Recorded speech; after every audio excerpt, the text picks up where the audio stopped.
Hey guys, Adam here with AmericanMuscle.com, and today we're taking a closer look at and of course installing the Eibach Pro-Plus Suspension Kit available for the 11 and newer RT Challenger. Now you should be checking this out if you're looking to lower the center of gravity on your Challenger, getting rid of that factory ugly wheel gap to drop your front end about 1.4 inches and your rear 1.7 inches. Now with that drop, of course, you're going to get an improved suspension and handling. You'll also get better cornering abilities, and the Pro-Plus kit you see here also includes front and rear sway bars. Now there's a number of ways you can lower your Challenger and improve the suspension and ride quality as well as your handling performance, especially under hard launches and cornering. Now this particular kit from Eibach takes it a step farther, so instead of just getting lowering springs, you're improving body roll as well. Anytime you do lower that center of gravity there, you're of course bringing your vehicle down toward the ground, which is going to help stability. It's going to help your Challenger roll less, especially at hard corners, to help make sure that you're keeping traction a little bit more at the rear end, while also getting a little bit less of the excessive squatting upon launches and excessive nosedive upon braking. We'll talk about the details a little bit later on in the video as far as diameter of the sway bars and the differences there, but at first, I want you guys to know that the sway bars are adjustable for front and rear.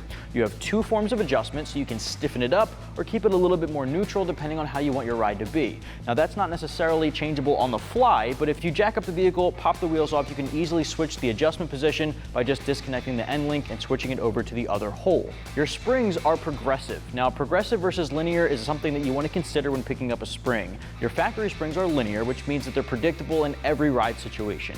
Progressive springs, on the other hand, stay really comfortable under normal driving conditions, but the more you push them, like hard launches and cornering, the more stiff it will get. It progressively stiffens up to make sure it's handling that particular driving scenario. Now that's kind of the best of both worlds in my opinion. You can definitely take them to the strip and have it perform. You can also have a weekend warrior and even a comfortable daily driver at the same time. Now, as far as lowering the Challenger with this particular kit here, the Pro-Plus system from Eibach, it's not the most aggressive drop in the category, but it is one that's a little bit staggered. So instead of getting the same drop in all four corners, you get a little bit less of a drop in the front and more in the rear.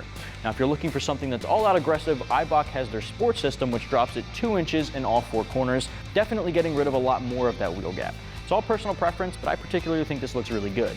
If you're looking to upgrade your shocks and struts, Eibach does offer a kit like that as well, the Sport system or the Pro system, which is definitely a good idea for guys hitting a lowering kit. Anytime you add lowering springs to your factory shocks and struts, you can wear them down just a little bit faster than you would on the stock spring, so upgrading to an aftermarket one built for the lowered application is always a good idea. Now, as far as pricing is concerned, this particular kit, the Pro-Plus system with springs, front and rear sway bars, comes in right around $750. Now, if you're not as interested in the sway bars as you are shocks and struts per se, you can check out the Pro system or the Sport system to pick that up for about $850. Now, those systems are a bit more expensive and they focus on compression and rebound more than body roll. This particular kit here focuses a little bit more on that body roll and cornering ability.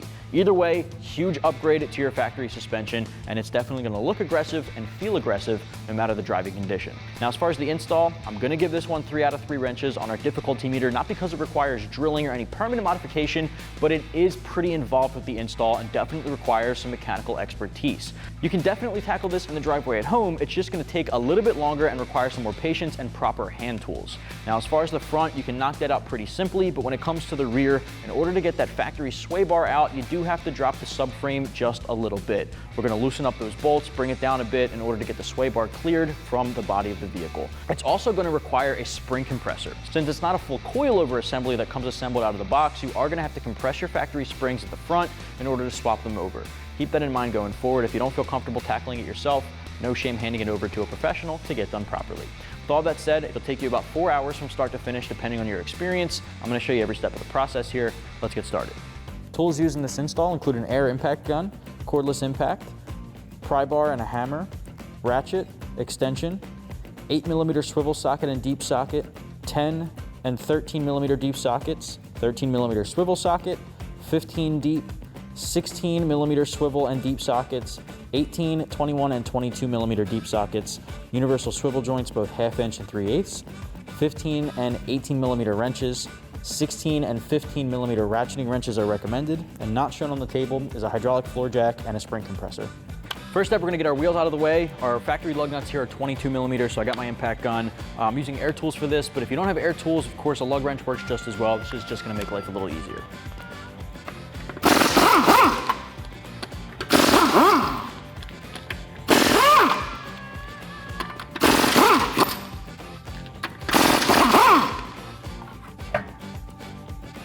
All right, next up, we're gonna disconnect some of the ABS lines here so we don't put too much stress on them as we remove some suspension components. Now these are just rubber. Just gonna pull straight off on that guy. There's 2 more clips on your brake lines as well. Just gonna disconnect those to give it a little bit more slack. Next up, we're gonna disconnect our sway bar end link from the strut body. Now this is a 21mm nut. Now using air tools, it can be a little easier, but if you're using an impact gun, it might start spinning the bearing, in which case you wanna be able to hold onto the backside with something to keep it from spinning.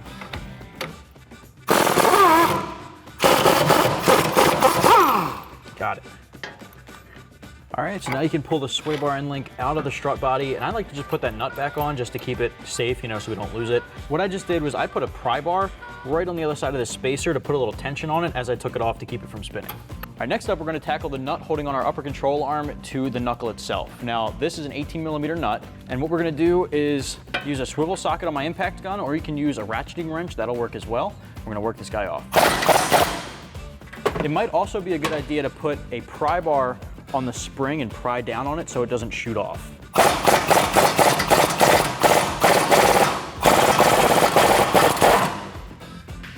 All right, we're gonna keep this on a couple of threads just to make sure we can disconnect these two without it shooting off.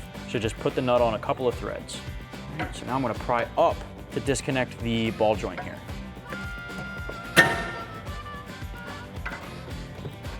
So now we can pry back down, take that nut off, and work this off easily.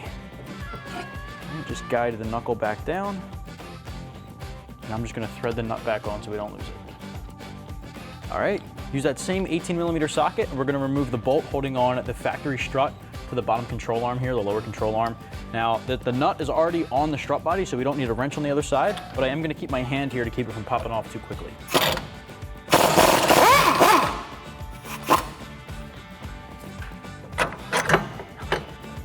All right, next up, we're under the hood because we have to remove the 3 nuts holding on the top of the strut tower. I'm gonna twist off this cap here, and I'm gonna set that right onto our cowl there. Now that will expose the back 2 there. These are 13mm, so grab your impact gun and your socket and get those 3 off.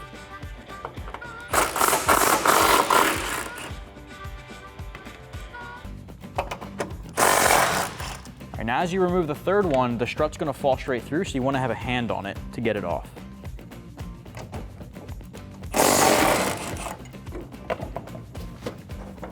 All right, now that you have a hand on it, you can push down on the suspension assembly there to pull the strut away from the lower control arm and then off of the vehicle.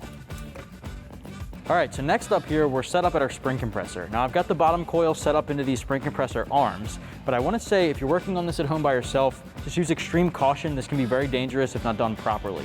So I got the bottom set up. This factory strut does have this rubber spacer at the top, so you gotta take that guy off along with the flat washer to expose the nut there, and that's an 18mm. So now what we're gonna do is set up the top. So the top, I'm actually gonna take these arms right to the strut hat for a little bit more security.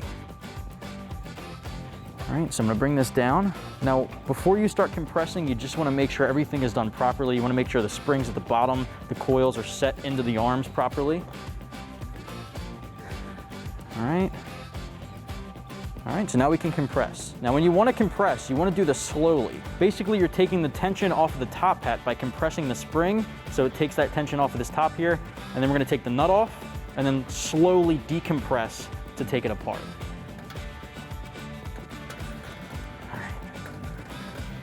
So that should be enough compression there to take that stress off of that nut. So now what we can do is take our 18 socket, I'm gonna use an extension and a swivel, put it right through the top here and take that off.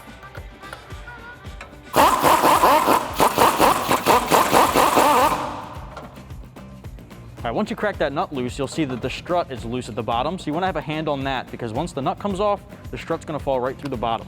You wanna be able to catch it.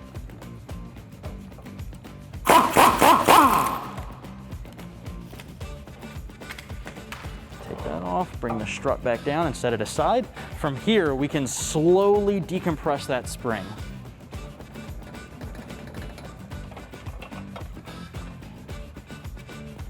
All right, once we have those guys loose, push them out of the way. Top hat comes off. Might take a little bit of force because it's been on there. This is what we're gonna reuse. This we can set aside. All right, to kick off the install here, we're gonna be reusing our factory strut because they're not included in the kit here. If you're upgrading your strut, now's a good time to do that. You can take your spring from Eibach. You're gonna insert that guy over the rod. Now you're gonna seat that onto the factory isolator at the bottom. Now, if your bushing or isolator here is pretty worn out, it's a good time to replace it as well, so you don't have to come back and redo everything later. Grab your factory hat with the dust boot, along with the bump stop on the inside, and insert that over the top. So now, because this is a lowering spring, we have threads coming through the top. We don't really need to compress it, so I'm gonna put it on the ground here. We're gonna push down to expose more thread and put the factory nut back on the top. All right, we wanna be able to get a couple of threads on here, so I'm just gonna thread it on by hand, then grab your appropriate socket and tighten this guy down.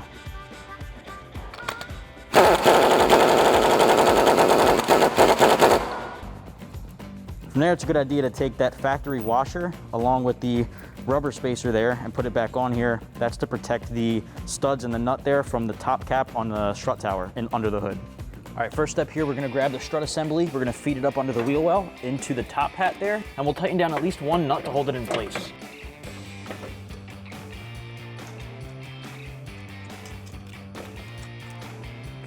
Now we can feed the bottom of the strut back around the lower control arm. All right, so let's grab our factory bolt and put it back through.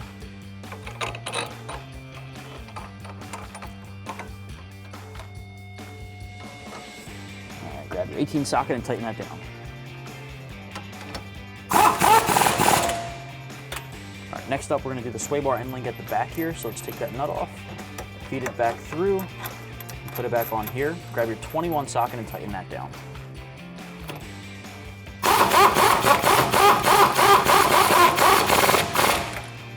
So now we're going to do the upper control arm. I'm going to take that nut off there, push up, and attach the assembly. You want to hold tension on the upper control arm while you put a couple of threads on. If you need to, you can use a pry bar. I'm going to put a pry bar under the coil here, pull down, and tighten down that nut. I'm going to use my 18 socket and my swivel to tighten that down.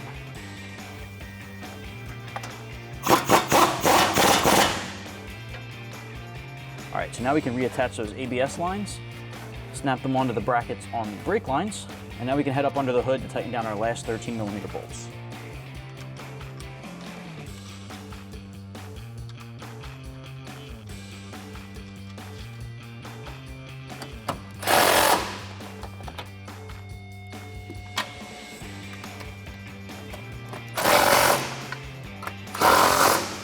Last but not least, tighten down the cap at the top. Repeat on the other side, and it's always a good idea to look up your torque specs for your specific vehicle and torque down all the bolts. All right, first step for the uninstall of our factory sway bar here is to take off the heat shields on both sides. They're held on by two 8mm bolts, one in the corner here and one in the top corner. So I'm gonna start up here and get that off.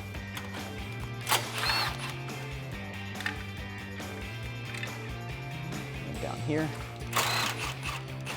Taking the heat shield off exposes the bracket here for the bushing. We're gonna take this heat shield off on the other side and then tackle those bolts. All right, now I'm switching over to an 8mm swivel socket to tackle this guy because it's awkwardly placed above the sway bar.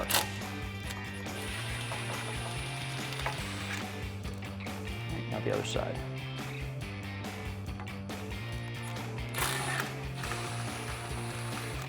All right, now these two are 15mm bolts. I'm gonna use a swivel socket on my 15 deep socket to get the top guy off.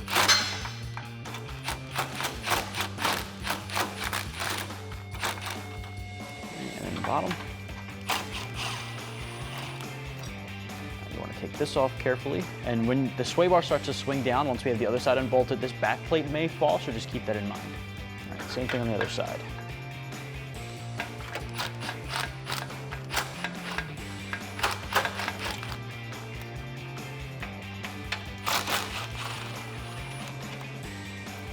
All right, once you have those bolts off, you just want to help guide it down slowly. And again, these back plates might come off, so you just want to pull them off yourself.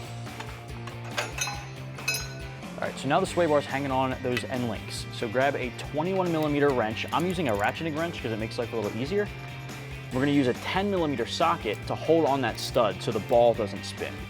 So we're basically going to crack these guys loose and work that nut off.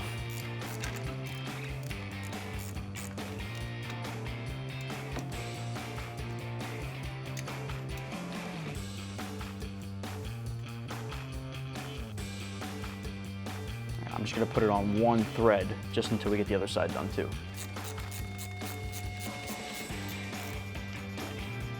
All right, now you wanna support the sway bar by your hands, pull that nut off there. Carefully get that end link off. Now I'm gonna put this nut back on so we don't lose it. And now we can disconnect it from the other side as well. All right, pull the sway bar off the vehicle and put that nut on. And there you go. So we got our factory front sway bar off of our 13 RT behind me, and it's on the table next to our Eibach one. And the first thing I want to talk about here is the difference in diameter, because that's going to make the biggest difference to your anti-roll characteristics that it provides to the vehicle. Now your factory front sway bar here is a 30mm diameter, whereas your new Eibach one is a 35mm diameter. Now it might not sound like much, but the bigger diameter, the 5mm in diameter, makes a huge difference to how much anti-roll it provides to the front end. It's going to give you that much more stiff ride feel, especially when cornering. The front isn't going to sway or roll as much given that girth. The next difference I want to talk about here is adjustability. Your factory front sway bar has no adjustability to it whatsoever. It's a fixed position. You can't mess with how it feels. Your new Eibach has 2 positions of adjustability. As you can see on the sides here, there are 2 open holes. You can move it to one hole to give it a slightly less stiff, slightly less anti-roll, or you can move it to the secondary hole and give it a lot stiffer of a front feel. Now, a lot of guys probably want to give it the stiffest possible feel, the least roll possible when cornering. That's something that you have the ability to do if you're looking for a little bit more stiff than stock, but not too crazy that it makes it a little more uncomfortable for you. You have the ability to adjust that as well.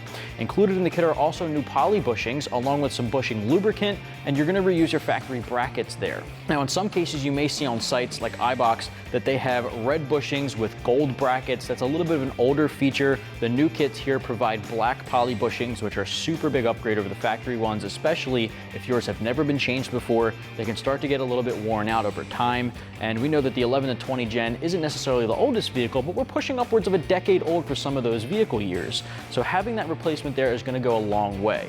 Now, in addition to that, you're going to be reusing the factory heat shield that we used earlier, taking the factory one off, and you're going to be able to determine your adjustment position when we attach it to the bottom portion of your sway bar end link, which again is also going to be reused from the factory. If your sway bar end link is looking a little worse for wear, it might be a good time to pick up a new one. This is definitely not something that you want to have to crawl up under the vehicle just to replace that one measly part, but it is easily interchangeable. If you're looking to change it on the fly, you'll just unbolt the bottom nut and switch it over to its adjustment size and then tighten it back up again. Now, before we get to the installation for the front sway bar here, we do have to do one thing. We're going to lubricate the bushing and install it. It does come with a split out of the box, so you get to easily pop that onto your new sway bar, but you want to make sure you're lubricating the inside properly with the provided lube. All right, first step here, we're going to take this bushing and I'm going to just put a little bit of lubricant inside of the hole there. It doesn't take a whole lot. Take your finger, and I definitely recommend using gloves, and you're just going to wipe that lubricant all around the inside of that bushing.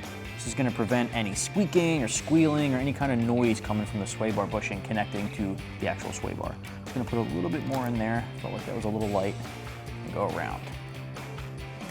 Now what I recommend doing is opening this guy up and snapping it onto the sway bar. Now this is the stopper here. You want to be on the outside of that stopper and connect it just like that. Now what I'm going to recommend next is taking just a little bit of this on your finger, and I'm going to lubricate the outside, because this is what's going to connect to the metal bracket. And again, we don't want any noise coming from that. Before we repeat on the other side, grab the factory bracket, just like that, and you're going to pop this guy on. What you'll notice is the sway bar bushing here is flat on a couple of sections. That flatness is to help snap on this bracket. Now, it might not be a perfect fit at first, but once we have that bolted down, those flat portions there will start to contour again into that bracket, just like it did from the factory. All right, so let's repeat this on the other side. All right, again, using that same lubricant, we're just going to put some on the inside, do the same thing on the other side here.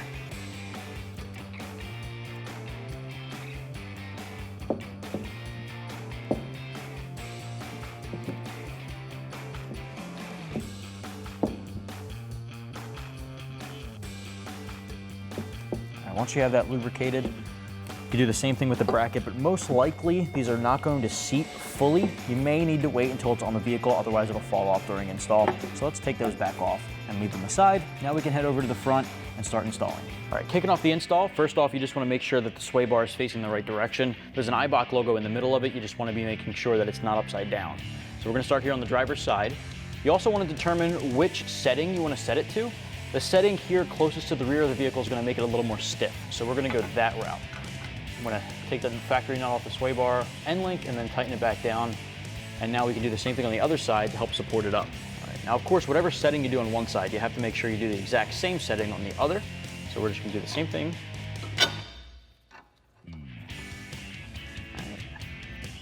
Now I'm not gonna tighten down these nuts just yet. I'm gonna put the front brackets on the bushings first and bolt it up to the subframe there before we tighten these down, just to give it more stability. All right, now this can be a little bit tricky. Put your back plate on first. Just be careful, it does tend to wanna fall off. Swing the sway bar up into place. And you wanna make sure that flat portions, there's a flat portion here and on the top, make sure that is on the top and bottom, not on the inside and outside. Next, put the forward-facing bracket on next. Now it's not gonna connect all the way by hand, but you're gonna take the bolts, thread them on, and when we tighten it down, it'll squeeze in together and compress into the bushing. That's why you wanna make sure you have a proper lubrication on there from the lubricant included in the kit. All right. Now let's put the bracket on the other side before we tighten this down, just to make sure they're aligned properly, and then we'll come back with the sockets. All right, now this one's gonna be a little bit trickier to get the back plate in, so you might need to just squeeze it in sideways, just like that. Again, make sure the bushing is aligned, grab your top bracket and put the bolts through.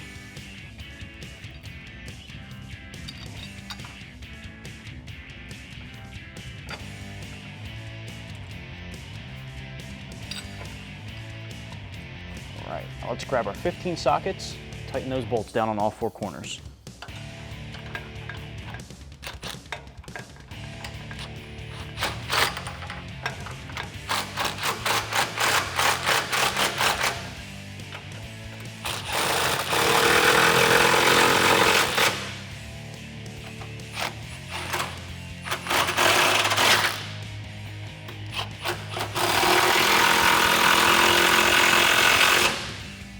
So now we can put the heat shields back on using the factory 8mm bolts.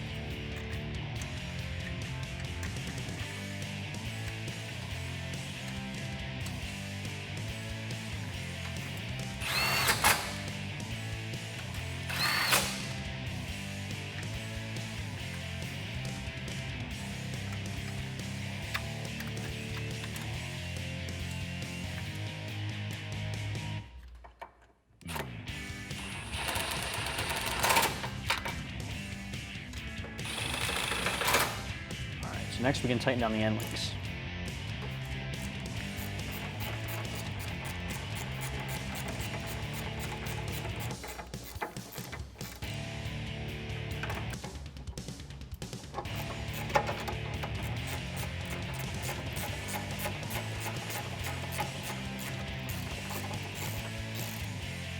All right, now it's a good idea to look up your torque specs again for your vehicle and gen and torque down all your bolts, and then we can move on.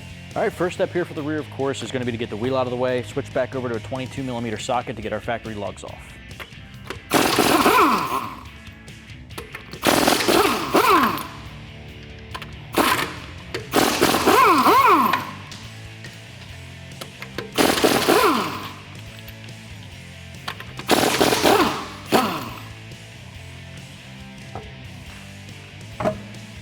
All right, now the top of the shock body is connected to the body of the vehicle here with these two 16mm bolts. I'm going to use a swivel socket on these and get them off.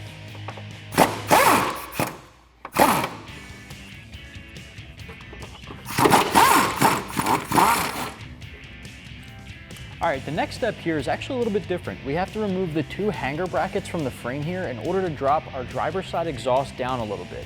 The reason we're doing this is because the bolt holding on the lower control arm there that we have to remove to decompress our spring doesn't have enough clearance to come out with the exhaust pipe. So we're gonna lower it down. I'm gonna use my 13mm swivel socket, which I recommend, along with an extension to get these two bolts off the frame.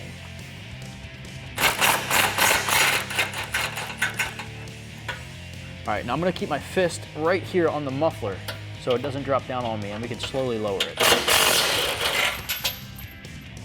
All right, so I'm gonna bring this guy down. The muffler is gonna come out of the bumper there. All right, and now it's low enough, we have enough clearance for the bolt. All right, so now that we have enough clearance for that bolt, the next step is to support the lower control arm so that when we remove the bolt, it's holding the tension on the spring so we can lower it down slowly and safely. I'm gonna use a pull jack here since we're on a lift, but if you're working on the ground, a hydraulic jack does the trick as well. I'm gonna put that right up here. I'm gonna put that jack tension on the lower control arm. So now when we lower it down, it's gonna be nice and even and come down safely. I'm gonna use a 15mm socket on the bolt head and an 18 wrench on the nut on the other side.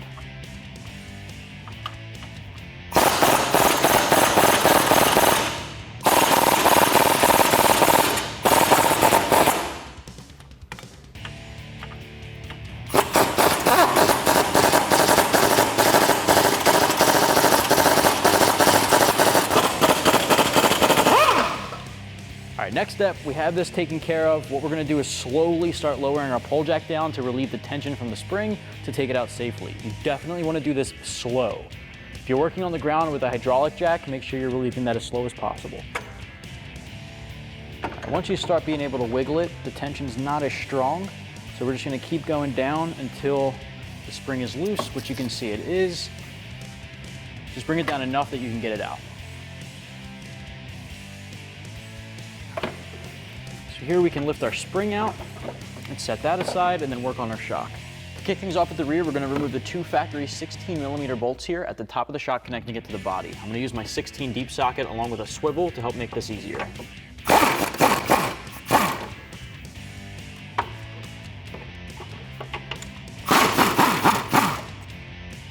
Once you have the top of the shock disconnected on one side, repeat that for the other, and then we're gonna move on into our sway bar end link. Pretty much everything you do on one side, you're gonna repeat on the other side, so you can do everything simultaneously for the rear.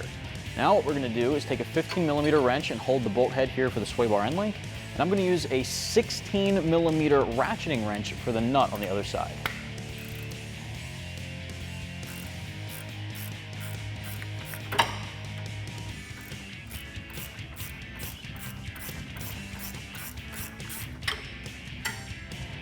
I'm going to remove that nut altogether.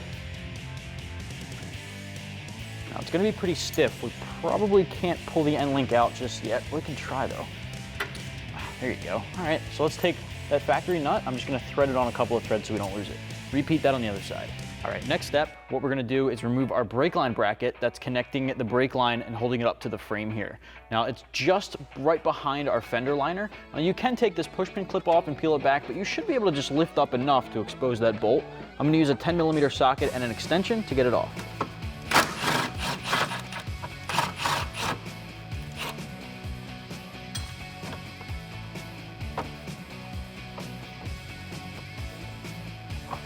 You just want to unhook it from the frame, and we're just going to bring it down so it's off. All right, with that one off, just repeat that on the other side. All right, next up, we have to pop one of our hangers out of the isolator on each side of the differential. So I'm going to use a hanger removal tool here. I'm just going to pinch this guy off.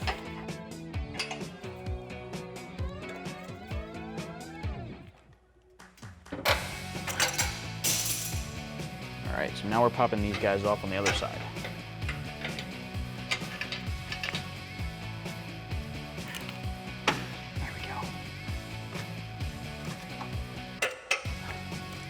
All right, the next step here is something you want to exercise extreme caution for. I have 3 pull jacks in position because I'm on a lift. If you're on the ground, it may be a little bit different. I have a pull jack here under the cradle connected to the subframe. I have a pull jack in the same position on the passenger side, and then I have a pull jack supporting the rear differential. What we're doing now is we have to loosen up all 4 of the rear subframe bolts. One's here, one's on the other side of the cradle, and then the 2 on the opposite side. We're not going to completely remove them. We're just going to loosen these up so the subframe comes down far enough to clear the sway bar. As we loosen these up and lower the 3 pull jacks here, one at a time, it'll decompress our spring. Now that you want to be cautious of, because if you do it too quickly, this can be under a lot of tension, so you want to exercise caution there. So again, just loosen up these bolts one at a time, make sure you have proper support under the rear diff, and I'd recommend more under the cradles. I'm going to use my 18 socket here to loosen up this first bolt.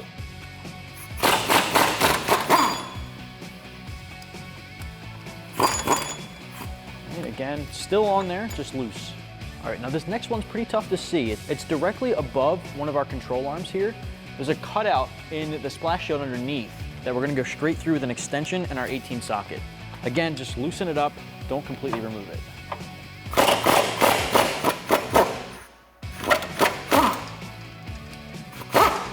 Repeat both of these bolts on the other side. All right, at this point, guys, we're gonna slowly and carefully start lowering our pull jacks here. We're gonna do a little bit on one side, then a little bit on the other side, and then a little bit for our diff, and just kind of go back and forth really slowly, decompressing the springs and lowering down the subframe here. You just wanna exercise extreme caution when you're doing this.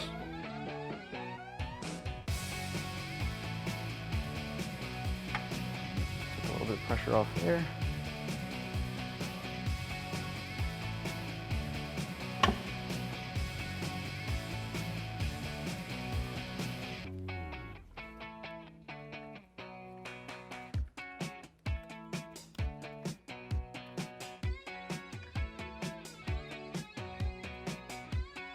Now we have access to the top of our sway bar here.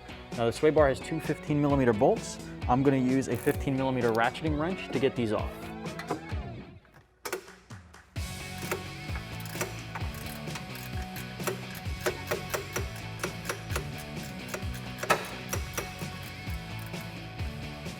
All right, same thing for the other bolt.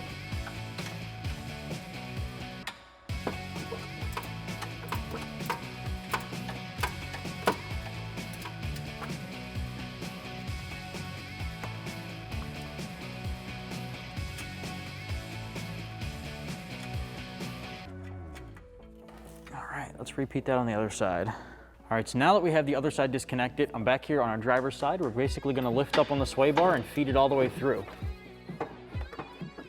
You may need to go on the other side and clear it from the brake line.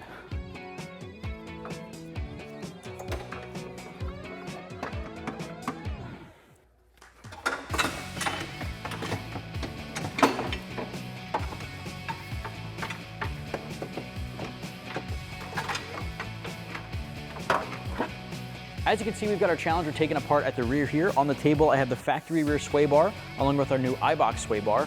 We have our factory driver's side rear spring, along with our new Eibach lowering spring for the rear. I want to take you through some similarities and differences between the two, and I'm going to start with our sway bar. Now, your factory sway bar here is a fixed position, which means it's non-adjustable. It comes with one setting. It's either installed or it's not. Now, as far as the diameter, this is a 16mm diameter for the factory rear bar. Now, your new Eibach rear bar has two different adjustment positions on the sides, and it's a 19mm diameter. The larger diameter is gonna give you a more sturdy rear end. It's gonna be a little bit stiffer and sportier. It's gonna handle cornering a lot better, and it's gonna help with anti-roll more so than your factory skinnier sway bar. The two levels of adjustment allow you to make it stiff or a little bit stiffer. Either way, it's gonna be stiffer than the factory bar, and it's really gonna solidify that rear end, but the level of adjustment is up to your personal preference. There are two holes on either side here, which will connect to the sway bar end link, and this kit does not include end links, so we're gonna be reusing the factory ones. Either way, you can change the level of adjustment pretty much on the fly. You just go into the wheel well, unbolt the sway bar end link from the sway bar, switch it over to a different hole, and bolt it back up. I would recommend starting off with any level of adjustment that you feel you're gonna like more. If you think you want it as stiff as it possibly can be, start there, and if it's too stiff, you can dial it back from there, or vice versa. Your factory spring is a linear spring that gives you that ugly ride height or wheel gap that you get from the factory.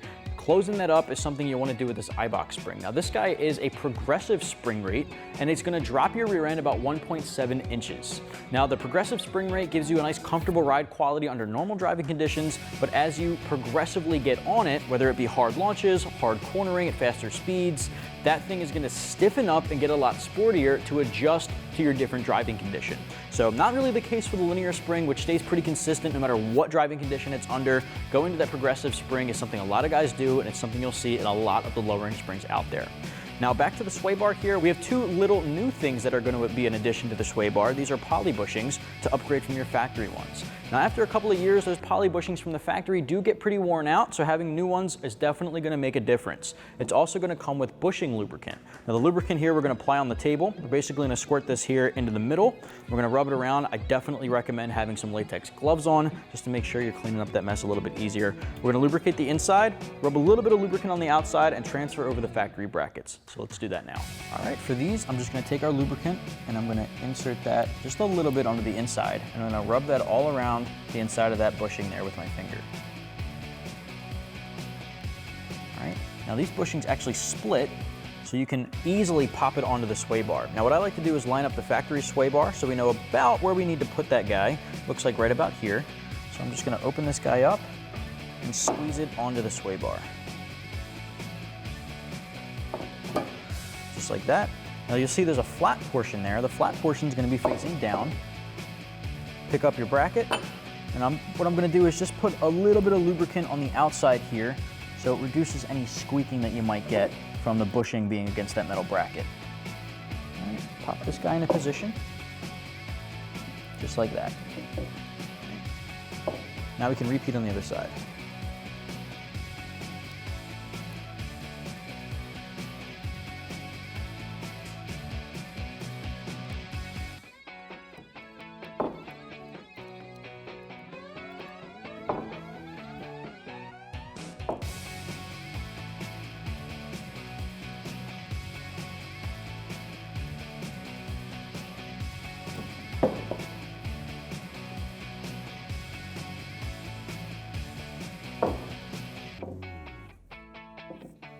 All right, so now we can get to the install. We're gonna feed our sway bar into place first and then follow it up with our springs and jack up the rear. All right, first step of the install here, we're gonna focus on our sway bar. We're gonna feed this guy in place, making sure that it's facing the appropriate direction. Keep in mind, these brackets may pop off. You can try not to bump into anything, but it might pop off somewhere in the middle there, so just keep that in mind.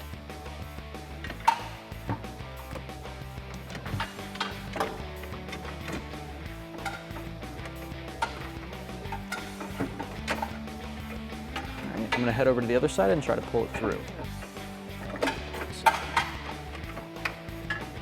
All right, next up here, we're gonna tighten down that end link, 15mm wrench on the bolt head, and I'm gonna use a 16 ratcheting wrench on the nut, but a regular wrench would work just as well.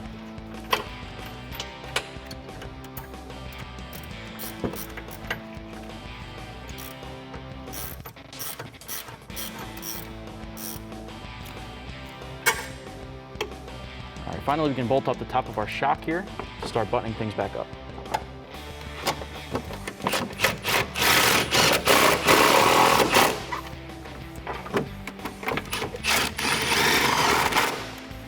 All right, at this point, guys, the bushing is in position right on top of the bracket it needs to be on. I'm gonna take the top plate because it did fall off. I'm gonna snap that guy back into place. Take your factory 15mm bolts, and you're gonna tighten those down by hand, and then grab your ratcheting wrench, or the wrench that you're using, and tighten them down.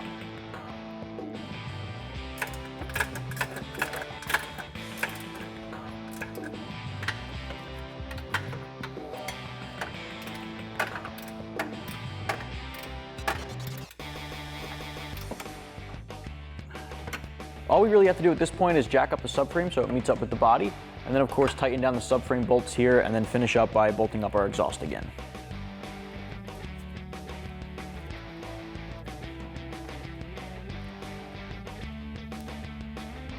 All right, so let's grab our socket and extension, and we're gonna tighten those down. All right, same thing for the other bolt, and then repeat on the other side. All right, to kick off the spring install, we've got our vehicle close to the ground. What we're basically gonna do is take our new spring, reuse our isolators as long as they're still in good condition. If they're not, it's a good time to replace them. So let's feed this guy in place. You wanna make sure that the coil is sitting up against the stopper at the end of the isolator at the top and bottom. So now that we have this in place, I'm gonna put a hydraulic floor jack under here to jack it up into place, slowly and safely compress the spring, and then we're gonna put the bolt through that lower control arm, or the cradle here. All right, so I'm basically gonna put that pad for our hydraulic jack down there. You wanna use your hand here to guide the top of the spring into place properly. You also simultaneously wanna guide the shock into place as well. You can sort of move it back and forth here to help guide it in place as well.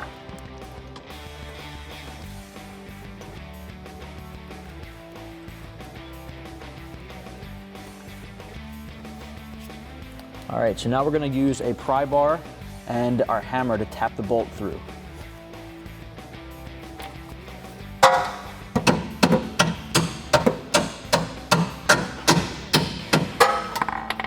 All right, so now that we have the nut on the other side and we hammered the bolt through, I'm gonna grab my 15 socket and my 18 wrench and tighten these down.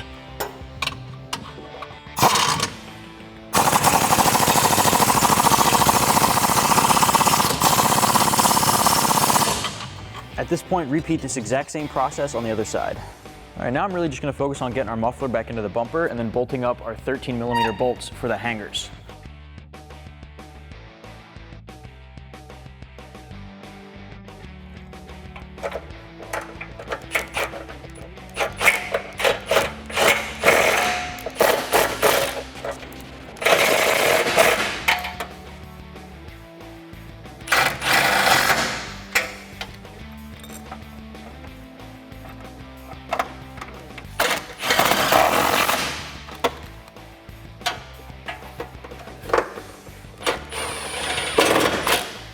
All right, so now we can reconnect our hangers.